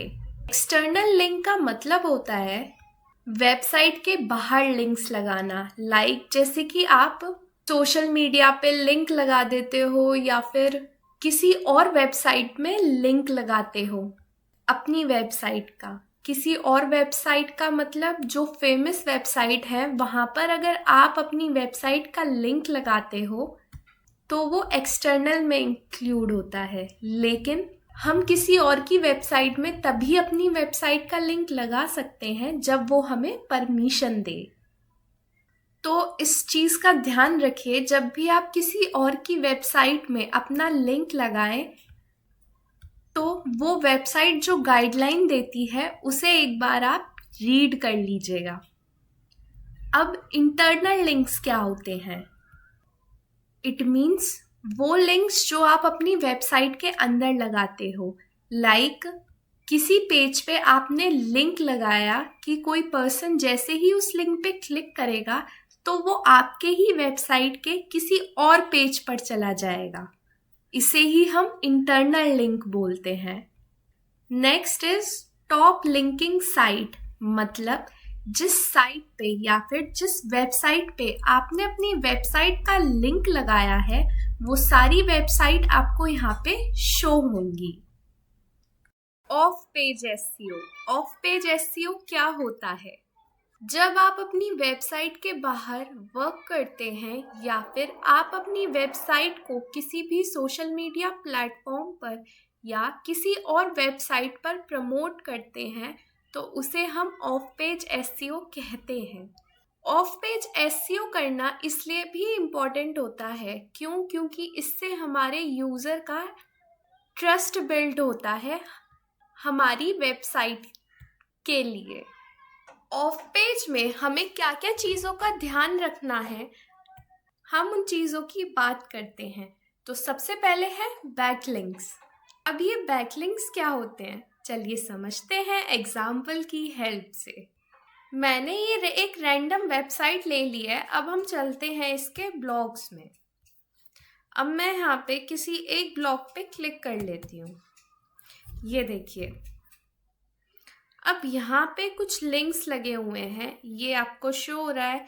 जैसे ही ये रेसिडेंशियल लैंड है तो एक लिंक इस पे लगा हुआ है, और जो ये परचेज है एक लिंक इस पे लगा हुआ है। अब ये लिंक्स रेसिडेंशियल लैंड और परचेज पे लगे हुए हैं, ये चीज़ हमें कैसे पता चली? वो ऐसे क्योंकि ये जो है एक अलग कलर से शो हो रहे हैं। आप देख सकते हैं ये जो रेसिडेंशियल लैंड लिखा हुआ है और परचेज लिखा हुआ है, इसका कलर अलग है, ये ग्रीन कलर से लिखा हुआ है। अब हम जैसे ही इस पे क्लिक करते हैं तो ये देखिए, हम उसी वेबसाइट के होम पेज पर चले जाते हैं, या फिर आप कह सकते हैं हम उसी वेबसाइट के किसी और पेज पर चले जाते हैं। तो इन्हें ही हम इंटरनल लिंक्स बोलते हैं। अब हम बात करते हैं बैक लिंक्स की। जैसे ही हम रेसिडेंशियल लैंड पे क्लिक करें और हम किसी दूसरी वेबसाइट पर पहुंच जाएं, तो उस वेबसाइट के लिए ये जो वेबसाइट है जहाँ पे ये जो लिंक लगा हुआ है रेसिडेंशियल लैंड पे, इस वेबसाइट को वो जो दूसरी वेबसाइट है जहाँ पर हम पहुंच जाते हैं, वो वेबसाइट इसे बैक लिंक बोलेगी। बैकलिंक एक इम्पॉर्टेंट फैक्टर है ऑफ पेज एसईओ का। क्यों? क्योंकि इससे हमारी वेबसाइट की रैंकिंग अच्छी होती है। ऑर्गेनिक तरीके से हमारी वेबसाइट गूगल पर या किसी और सर्च इंजन पर अच्छा रैंक करती है। अब हम बात करते हैं डोमेन अथॉरिटी की। डोमेन अथॉरिटी क्या होता है? आपकी वेबसाइट गूगल पर रैंक करेगी, इसके चांसेस कितने हैं, ये हमें डोमेन अथॉरिटी से पता चलता है। या फिर हम कह सकते हैं कि हमारी जो वेबसाइट है उसकी डोमेन अथॉरिटी क्या है।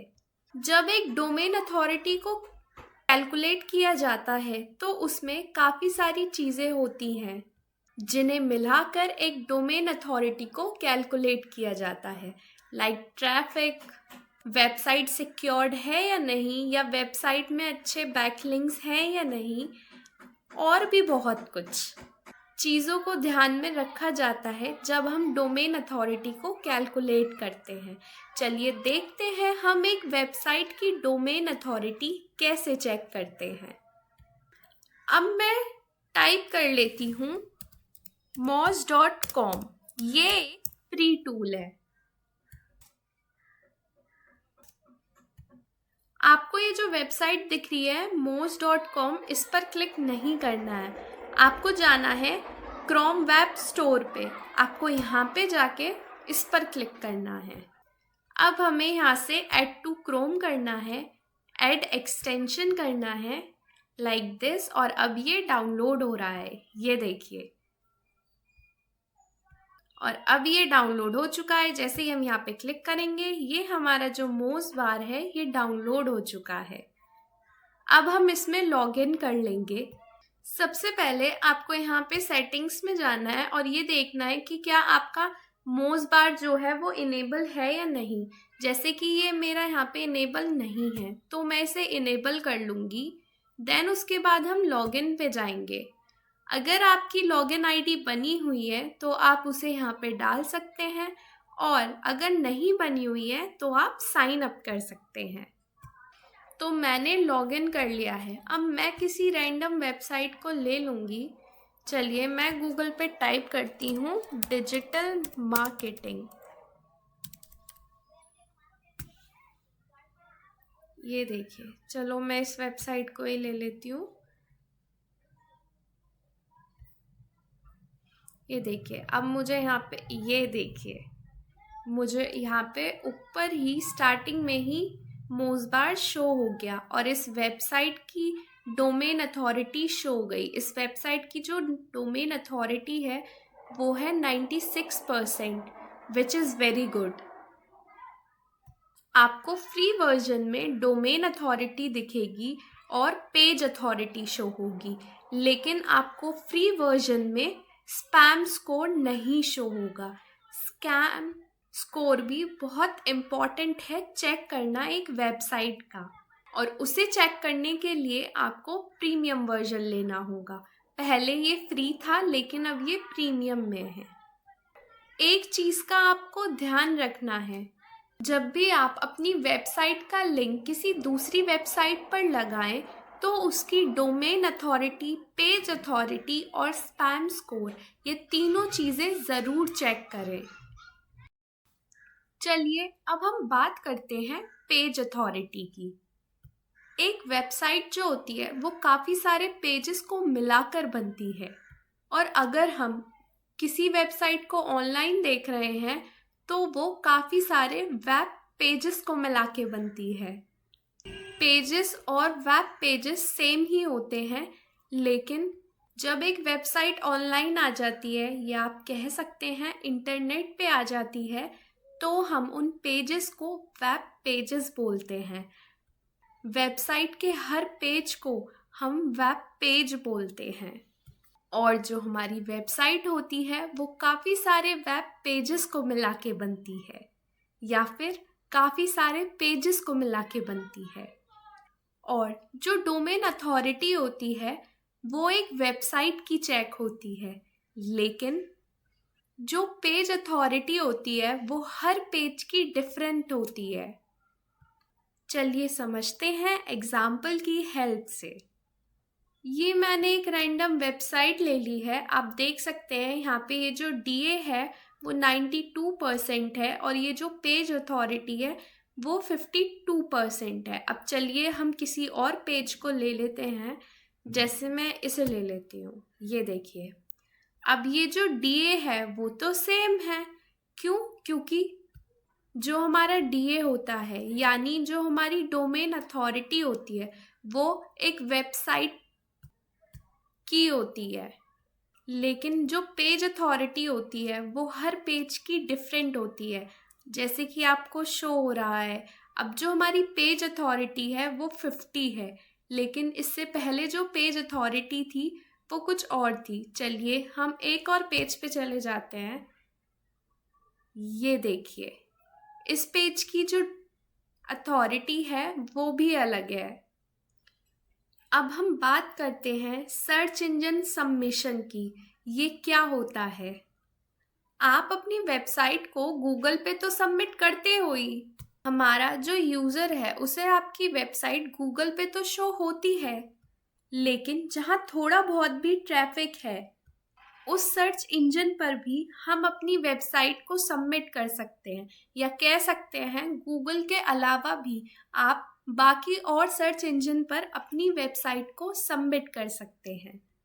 काफ़ी सारी सर्च इंजन सबमिशन साइट होती हैं जहाँ पर आप अपनी वेबसाइट को सबमिट कर सकते हैं, लेकिन अपनी वेबसाइट को सबमिट करने से पहले आप उसका DA PA ज़रूर चेक कर लीजिए जहाँ पर आप अपनी वेबसाइट को सबमिट कर रहे हैं। तो मैं गूगल पे टाइप करती हूँ सर्च इंजन सबमिशन साइट।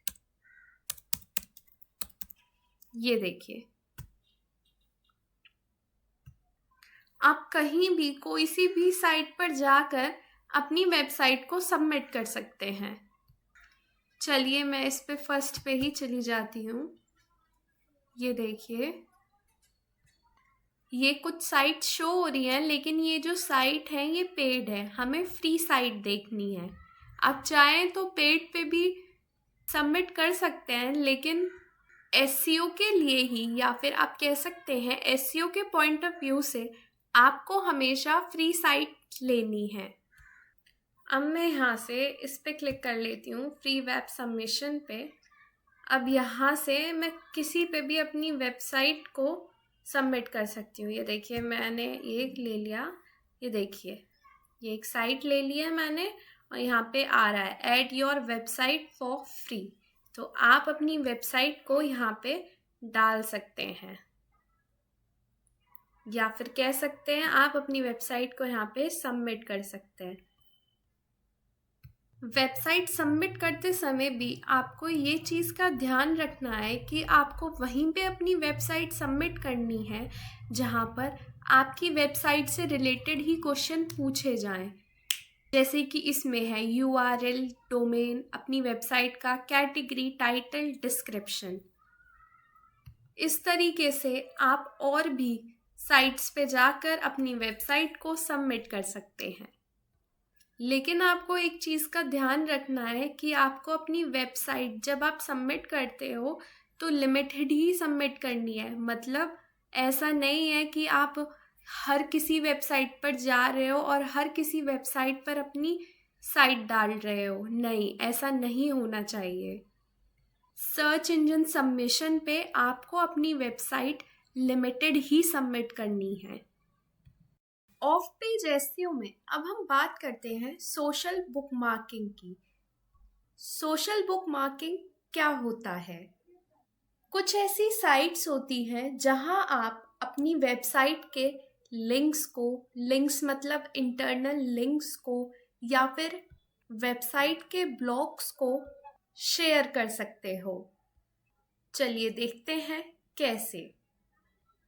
अब मैं गूगल पे टाइप कर लेती हूँ सोशल बुकमार्किंग साइट्स।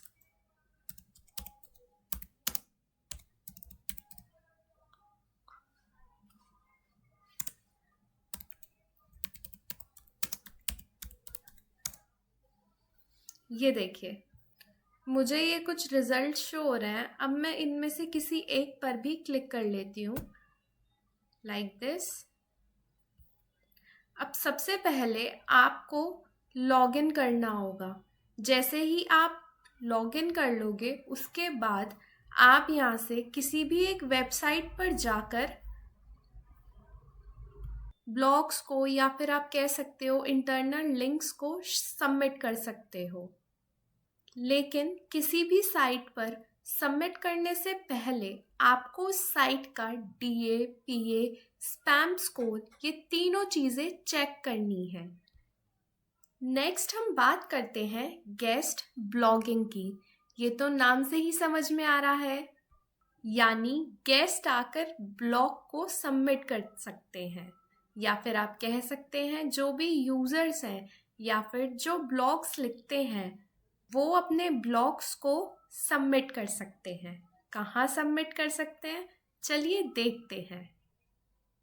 तो मैं गूगल पे टाइप कर लेती हूँ फ्री गेस्ट ब्लॉगिंग साइट्स।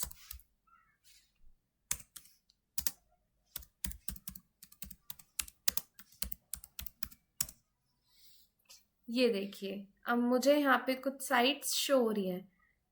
आप इसमें से किसी पे भी क्लिक कर लेंगे। मैं इस पे क्लिक कर लेती हूँ, लाइक दिस। अब आपको पता है सेम प्रोसेस करना है, लॉगिन करना है, फिर उस वेबसाइट का डीएपीए चेक करना है, देन उसके बाद आपको अपना ब्लॉग सबमिट करना है। अब आपके मन में एक सवाल आ रहा होगा कि हमें ब्लॉग को सबमिट तो करना है, लेकिन क्यों सबमिट करना है इन साइट्स पे? या फिर आप कह सकते हो हम क्यों किसी भी चीज़ का सबमिशन करते हैं किसी और साइट पर जाके।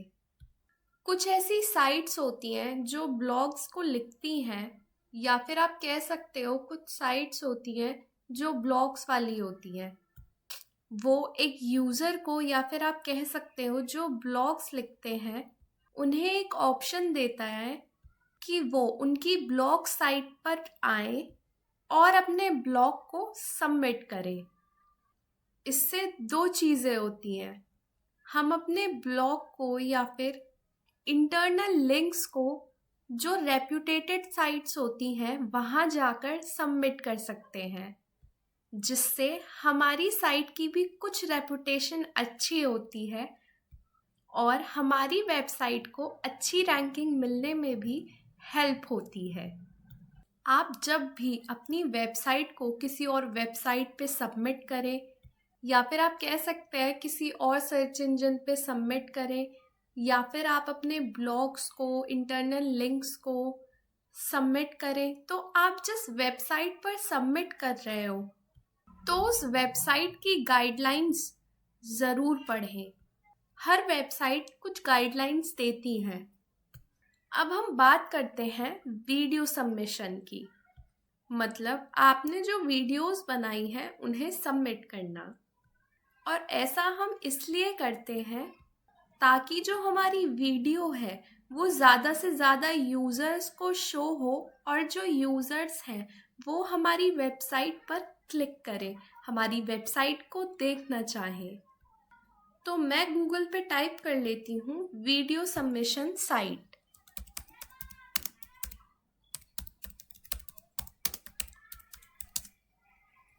ये देखिए, आपको वही सेम प्रोसेस करना है। आपको किसी भी वेबसाइट पर जाना है, लॉगिन करना है, देन उसके बाद इसमें से कोई भी एक वेबसाइट को चूज़ करना है, उसका DAPA स्पैम स्कोर चेक करना है और उसके बाद आप अपनी वीडियो को अपलोड कर सकते हैं। आप अपनी वीडियो को यूट्यूब पर भी अपलोड कर सकते हैं, वो भी एक अच्छा सबमिशन साइट है। Next is question and answer submission.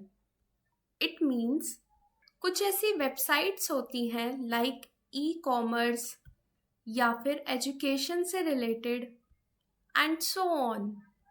In website में काफ़ी सारे ऐसे क्वेश्चंस होते हैं जो एक यूज़र जो है वो जानना चाहता है। तो उसके लिए आप गूगल पे टाइप करेंगे question and answer submission site like this.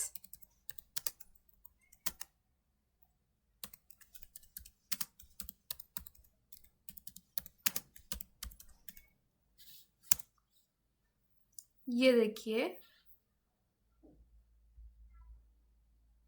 आपको कुछ साइट्स के यहाँ पे नाम लिखे हुए हैं जो आपको शो हो रहे हैं। आप इन साइट्स पर भी जाकर क्वेश्चन का आंसर दे सकते हो, लेकिन ध्यान रखिए आप जिस भी क्वेश्चन का आंसर दो वो आपकी वेबसाइट से रिलेटेड हो। अब हम इनमें से किसी एक वेबसाइट पर क्लिक कर लेंगे। मैं इस पे कर लेती हूँ, ये देखिए।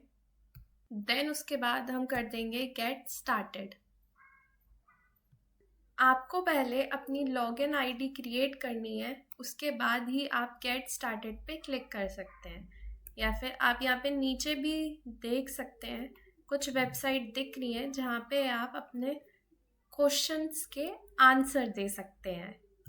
या फिर जो हमारा सबसे पॉपुलर है क्योरा, आप वहाँ पर भी जाकर क्वेश्चन के आंसर दे सकते हैं। क्योरा सबसे पॉपुलर है, ज़्यादातर जो हमारा यूज़र्स है वो वहीं पर अपने आंसर को फाइंड आउट करते हैं। तो चलिए हम भी वहीं पे चलते हैं। ये देखिए, आपको सबसे पहले यहाँ पे या तो आप अकाउंट क्रिएट कर सकते हैं या फिर आप कर सकते हैं कंटिन्यू विद गूगल। और ये जो हमारा क्वेरा है वो ओपन हो चुका है। अब आपको जिससे भी रिलेटेड क्वेश्चन एंड आंसर्स देखने हैं आप उस पर क्लिक कर लेंगे। तो मैं बुक्स पे क्लिक कर लेती हूँ। आपको ऐसे ही टोटल 5 टॉपिक्स को पे क्लिक करना है। मैं फूड ले लेती हूँ, कुकिंग ले लेती हूँ, राइटिंग ले लेती हूँ, टेक्नोलॉजी ले लेती हूँ। Now it's done. ये देखिए, आप ऐड क्वेश्चन पे जाके यहाँ से क्वेश्चन ऐड कर सकते हैं और उसका खुद ही आंसर दे सकते हैं। या फिर आपने देखा होगा कि यहाँ पे काफ़ी सारे क्वेश्चंस होते हैं, आप वहाँ पर भी जाके उन क्वेश्चंस का आंसर दे सकते हैं। अब एक चीज़ आप सबके माइंड में होगी कि इससे हमें क्या बेनिफिट होगा। तो जब भी आप किसी क्वेश्चन का आंसर देंगे तो उसके लास्ट में आप अपनी वेबसाइट की ब्रांडिंग करेंगे। जैसे कि आप लास्ट में लिख सकते हैं click here for something exciting, आप ये लिख सकते हैं एक्सप्लोर न्यू थिंग्स। जो भी जिस चीज़ से भी रिलेटेड आपकी वेबसाइट है आप उस चीज़ की ब्रांडिंग कर सकते हैं। अब जो हमारा नेक्स्ट है वो है आर्टिकल सबमिशन, मतलब आर्टिकल को सबमिट करना। इसके लिए भी हम गूगल पे टाइप करेंगे आर्टिकल सबमिशन साइट्स। ये देखिए, उसके आपको यहाँ पे भी सेम वही स्टेप्स फॉलो करने हैं जो आपने पहले किए थे।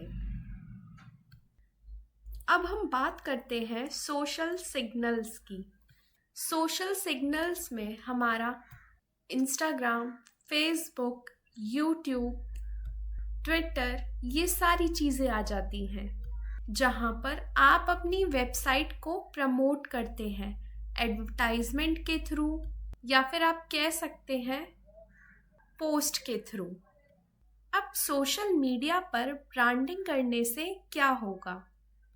जैसा कि आप सब जानते हैं, जो हमारा यूजर है वो अपना सबसे ज़्यादा जो टाइम स्पेंड करता है वो इन्हीं सोशल मीडिया प्लेटफॉर्म पे करता है।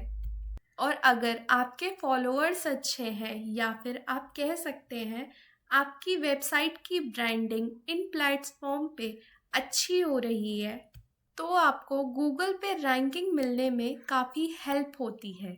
आपको ओरिजिनल ट्रैफिक मिलता है, क्लाइंट्स मिलते हैं एंड सो ऑन। अब बात करते हैं बैकलिंक प्रोफाइल एनालिसिस की, मतलब बैकलिंक का कंप्लीट एनालाइज। चाहे वो आपकी वेबसाइट का हो या आपकी कॉम्पिटिटर वेबसाइट का हो, आप वो चेक कर सकते हैं। अब आप सोच रहे होंगे कि हम कॉम्पिटिटर का बैकलिंक एनालाइज क्यों चेक करते हैं। हम वो इसलिए चेक करते हैं क्योंकि हमें पता चलता है कि हमारे जो कॉम्पिटिटर्स हैं उनके बैकलिंक्स कौन कौन सी वेबसाइट पर लगे हुए हैं, क्या वो वेबसाइट अच्छी है, या आप कह सकते हैं क्या उन वेबसाइट की गुडविल अच्छी है। गुडविल का मतलब होता है रेपुटेशन। आपके कॉम्पिटिटर के जो बैकलिंक्स लगे हुए हैं जिन वेबसाइट पर, उनकी रेपुटेशन अच्छी है। ऐसी और भी काफ़ी सारी चीज़ों की जानकारी आपको मिलती है जो आपके लिए बहुत बेनिफिशियल होती है एसईओ के पॉइंट ऑफ व्यू से। अब हम बात करते हैं बैकलिंक एनालाइज की। हम बैकलिंक एनालाइज को कैसे चेक करते हैं, हम इसके लिए किस टूल का यूज़ करते हैं? तो हम सेमरिस टूल का यूज़ करते हैं अपनी या फिर अपने कॉम्पिटिटर के बैकलिंक एनालाइज को चेक करने के लिए। तो मैं गूगल पे टाइप कर लेती हूँ सेमरिस। ये देखिए, अब हम क्लिक करेंगे samris.com पे। ये देखिए, मुझे इस तरह का इंटरफेस शो हो रहा है, लेकिन आपको इस तरह का इंटरफेस शो नहीं होगा। क्यों? क्योंकि आपको सबसे पहले लॉगिन करना होगा या फिर आप कह सकते हैं साइन अप करना होगा। उसके बाद ही आपको इस तरह का इंटरफेस शो होगा। सैमरिस जो है वो एक पेड टूल है, लेकिन आप इसका फ्री ट्रायल भी ले सकते हैं जो कि 7 डेज का होता है। अब हम बात करते हैं बैकलिंक एनालाइज की। तो उसके लिए आपको जाना है लेफ्ट हैंड साइड पे, देन ये जो लिंक बिल्डिंग है इसमें आपको क्लिक करना है बैकलिंक एनालिटिक्स में। ये देखिए, और यहाँ पर अब आप अपनी वेबसाइट का या फिर अपनी कॉम्पिटिटर की वेबसाइट का यूआरएल डालेंगे। ये मैंने एक रैंडम वेबसाइट ले ली है। अब हम इसका यूआरएल कॉपी कर लेंगे लाइक दिस, और यहाँ पे इसे पेस्ट कर देंगे लाइक दिस, देन एनालाइज। ये देखिए, आपको सारी चीज़ें अब उस वेबसाइट से रिलेटेड शो हो गई है। सारे बैकलिंक्स आपको शो हो जाएंगे। यहाँ आपको रेफरेंट डोमेन शो होंगे, बैकलिंक शो होंगे, मंथली विजिट शो होंगी, ऑर्गेनिक ट्रैफिक शो होंगे, आउटबाउंड डोमेन शो होंगे और ओवरऑल टॉक्सिसिटी स्कोर शो होगा। इसके साथ ही आपको काफ़ी सारी चीज़ें और भी इसमें शो होंगी। आप सारी चीज़ें देख सकते हैं। अब हम बात करते हैं रेफरिंग डोमेन्स क्या होता है। इसका मतलब ये है, यहाँ पर वो डोमेन्स आ जाएंगे या फिर आप कह सकते हैं उस वेबसाइट के नेम आ जाएंगे जिस वेबसाइट पर आपकी वेबसाइट का लिंक लगा हुआ है, या फिर आप कह सकते हैं बैक लिंक्स हैं। तो ओवरऑल नंबर यहाँ पे आपको शो हो रहा है। अगर आप रेफरिंग डोमेन्स में जाएंगे तो यहाँ पे आपको वेबसाइट के नेम भी शो होंगे। ये देखिए कहाँ कहाँ पर बैकलिंक्स लगे हुए हैं वो सारी चीज़ें आपको यहाँ पे शो हो जाएगी और यहाँ से आप उस वेबसाइट पर क्लिक भी कर सकते हैं लाइक दिस। देन आप उस वेबसाइट को भी चेक कर सकते हैं। ये देखिए, जिस वेबसाइट पर हमने क्लिक किया था उस वेबसाइट के हमारे बैकलिंक्स यहाँ पे शो हो जाएंगे। अब वापस हम उसी वेबसाइट पर आ चुके हैं जो हमने एक रैंडम वेबसाइट ली थी। देन आपको यहाँ पे बैकलिंक शो हो रहे हैं कि कितने बैकलिंक्स लगे हुए हैं। यहाँ पे आपको मंथली विजिट शो हो रही है कि कितने यूजर्स शो हैं वो विजिट हुए हैं। ऑर्गेनिक ट्रैफिक शो हुआ है। ऑर्गेनिक ट्रैफिक मतलब यहाँ पे आपने कोई भी पेड प्रमोशन का यूज़ नहीं किया है। एसईओ में हमें कभी भी पेड प्रमोशन का यूज़ नहीं करना है। हमें ऑर्गेनिकली ही अपनी वेबसाइट को रैंकिंग दिलानी है।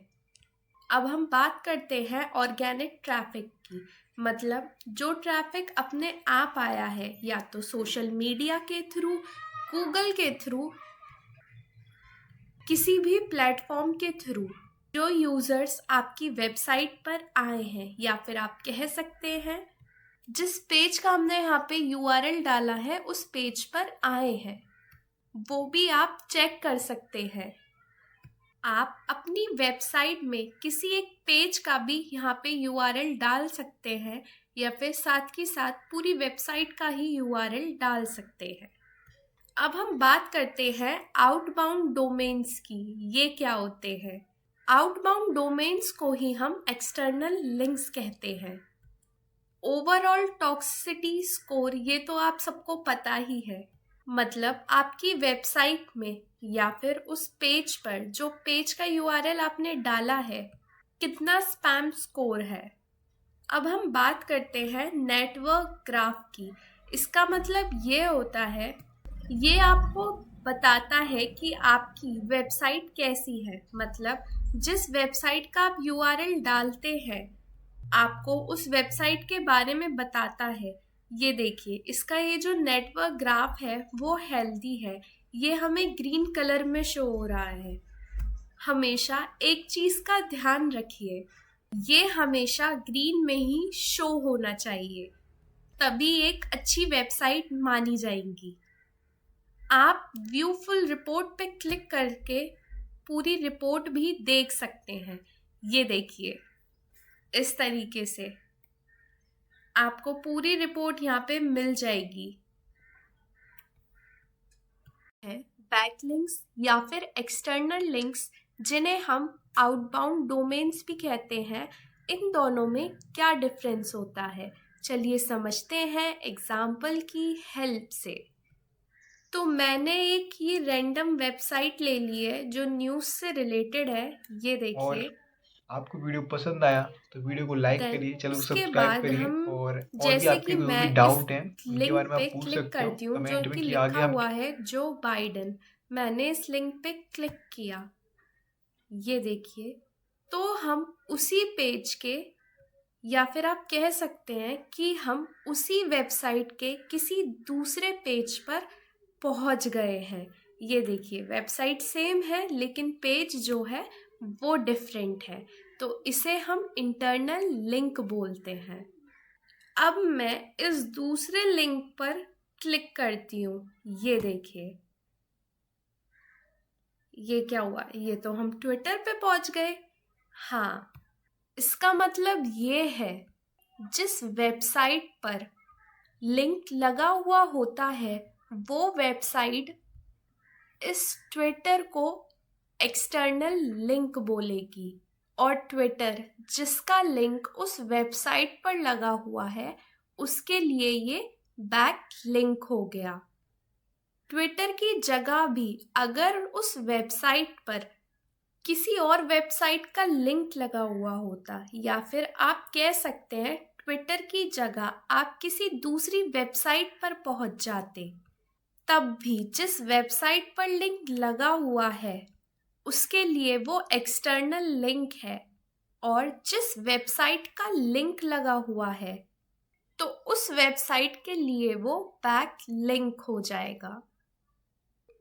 तो अब हम बैकलिंक्स एनालिटिक्स में और भी काफ़ी सारी चीज़ों की बात कर लेते हैं। जैसे कि आपको यहाँ पे रेफरिंग डोमेन शो हो रहे हैं मंथ वाइज, बैकलिंक शो हो रहे हैं मंथ वाइज। अब आपको new and lost referring domain show हैं, वो शो हो रहे हैं। इसका मतलब क्या होता है? इसका मतलब ये होता है कि ज़रूरी नहीं है हर वेबसाइट आपका लिंक लगाने के लिए तैयार हो सकता है कुछ वेबसाइट डिनाई कर दे। तो वही चीज़ यहाँ पे आपको शो हो रही है, कितनी वेबसाइट्स ने आपका लिंक लगाया, कितनी वेबसाइट्स ने उसे डिनाई किया। ऐसे ही वो बैक लिंक शो हो रहे हैं। ये देखिए, और भी काफ़ी सारी चीज़ें यहाँ पे हैं। अब हम बात करते हैं TLD डिस्ट्रीब्यूशन की। ये क्या होता है? जब भी एक वेबसाइट होती है उसका URL जो होता है वो इस फॉर्म में लगा हुआ होता है, या फिर आप कह सकते हैं इस फॉर्म में लिखा हुआ होता है। तो ये जो लास्ट में .com लिखा हुआ है, या फिर आप कह सकते हैं ये जो लास्ट में .in लगा हुआ है, इसी को हम TLD डिस्ट्रीब्यूशन कहते हैं।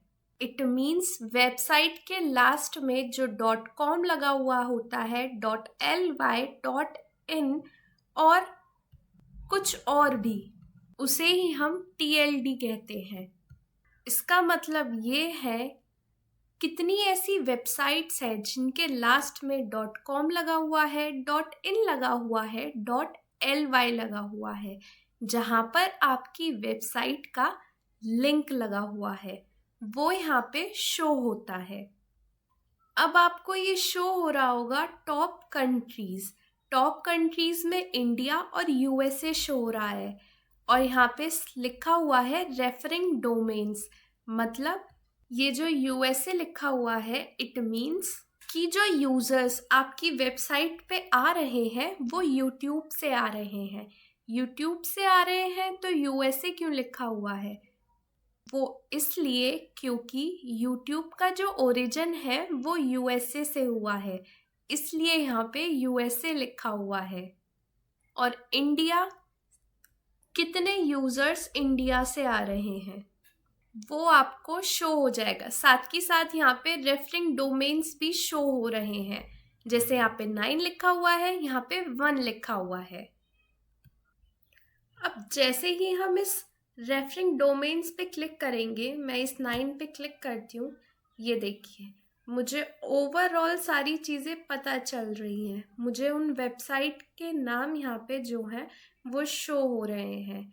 ये चीज़ें आपको पेड टूल में ही शो होंगी। इट मीन्स ये जो वेबसाइट के नाम आपको शो हो रहे हैं ये पेड टूल में ही शो होंगे। अप टू 10 वेबसाइट के नेम जो हैं वो फ्री वर्जन में शो होते हैं, उससे ज़्यादा हो तो वो पेड में शो होते हैं। ऐसे ही आप इसमें काफ़ी सारी और भी चीज़ें यूज़ करके देख सकते हैं। पेड वर्जन में आप अपनी वेबसाइट का URL और ये देखिए कॉम्पिटिटर की वेबसाइट का URL डाल के कंपैरिजन कर सकते हैं। और यहाँ पे लिखा भी हुआ है ऐड अप टू 3 कॉम्पिटिटर्स। चलिए देखते हैं कैसे। ये हमारी वेबसाइट का URL डला हुआ है। अब हम कोई और वेबसाइट एक और ले लेते हैं कंपेयर करने के लिए। ये मैंने एक रैंडम दूसरी वेबसाइट ले ली है। अब मैं इस पे कॉपी पेस्ट कर देती हूँ इसे। ये देखिए यहाँ पे अब मैं इसे पेस्ट कर दूँगी लाइक दिस, और अब करते हैं कंपेयर। अब मैंने दोनों वेबसाइट के नाम लिख लिए हैं और अब हम इसे कंपेयर कर रहे हैं। ये देखिए दोनों वेबसाइट की सारी चीज़ें आपको शो हो जाएंगी। ये देखिए लाइक दिस। तो आप ऐसे भी कंपेयर करके देख सकते हैं। ऑफ पेज एसईओ में अब हम बात करते हैं बैकलिंक ऑडिट की। बैकलिंक ऑडिट को हम कैसे चेक करते हैं? तो इसके लिए हम यूज़ करते हैं सैमरिस टूल का। तो चलिए चलते हैं सैमरिस टूल पर। तो मैं आ गई हूँ सैमरिस टूल पर। उसके बाद आपको लेफ्ट हैंड साइड में जाना है लिंक बिल्डिंग में, देन आपको क्लिक करना है बैकलिंक ऑडिट पर। ये देखिए ऐसे, और यहाँ से आप क्रिएट प्रोजेक्ट पे क्लिक करेंगे।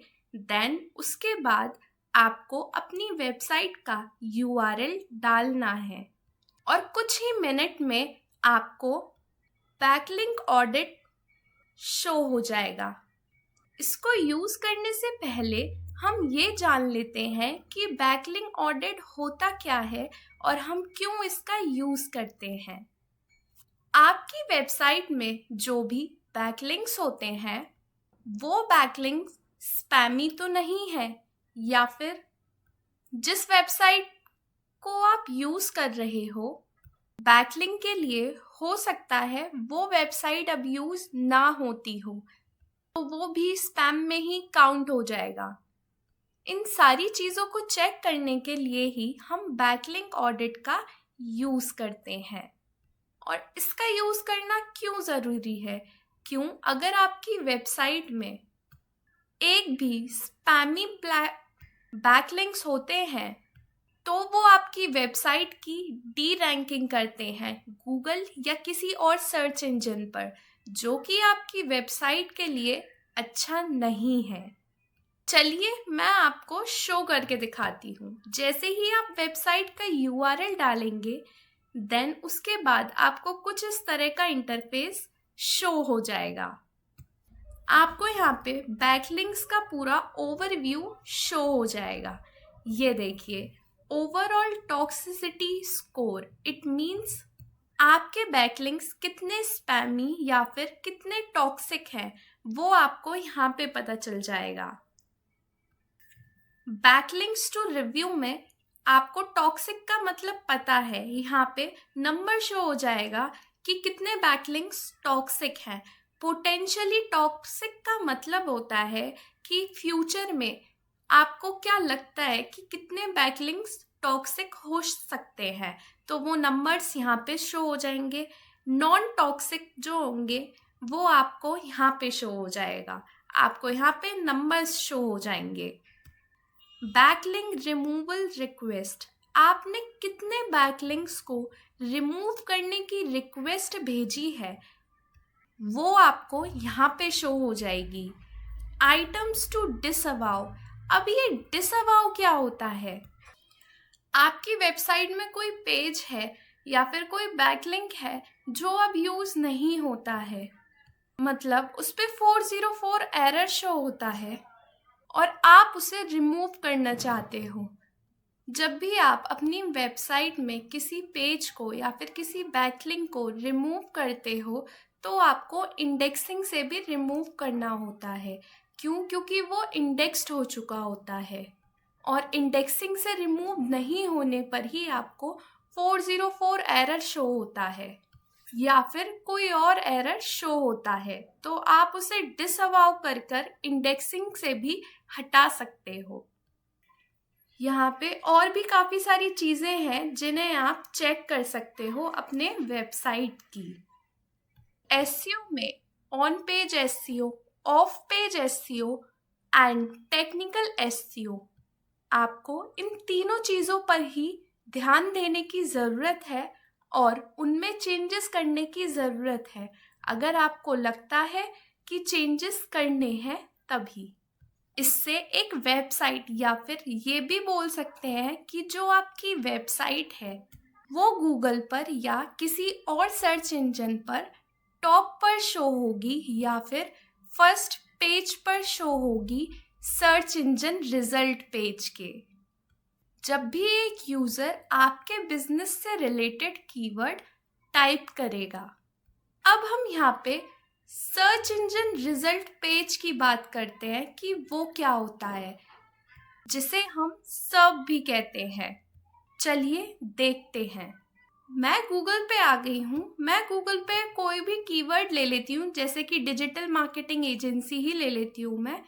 जैसे ही मैं इस पे क्लिक करती हूँ, ये जो आपको रिजल्ट शो हो रहे हैं, ये जो आपको पेज शो हो रहा है, जहाँ पर आपको ये सारी वेबसाइट शो हो रही हैं, इसे ही हम सर्च इंजन रिजल्ट पेज कहते हैं या फिर बोलते हैं। और आपको वीडियो पसंद आया तो वीडियो को लाइक करिए, चैनल को सब्सक्राइब करिए, और भी आपके जो भी डाउट हैं उनके बारे में आप पूछ सकते हो।